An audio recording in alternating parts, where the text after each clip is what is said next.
Avant de fermer un lieu de culte, il faut savoir, est-ce que les gens ont participé à une décision? Est-ce qu'il y a une réflexion communautaire?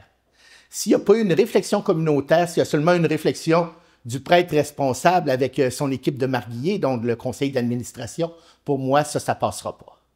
Il faut que les gens aient été consultés. Il y a aussi les questions financières. Alors, ça veut dire que si on décide de fermer, ça veut dire que la communauté chrétienne n'est plus capable d'assumer le maintien de ce temple, de cette église. Alors, ça pèse toujours dans la balance. C'est souvent même le premier critère qui déclenche une réflexion. Mais cette réflexion-là, elle doit être concertée.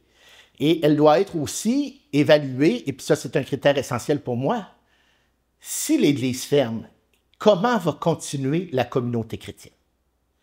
Est-ce qu'elle a un lieu pour se rassembler? Et puis ça peut jouer beaucoup dans quel type de vente on va faire ou quel type d'arrangement on va faire.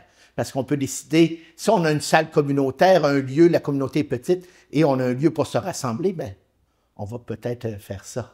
Décider de vendre complètement l'Église. Sinon, on peut faire une requalification ou une entente de principe pour un usage avec un autre organisme dans la vente. Alors tout ça, ça rentre en ligne de compte. Mais pour moi, la question financière, la question de la concertation, la question même après ça du consensus, même si ça fait mal.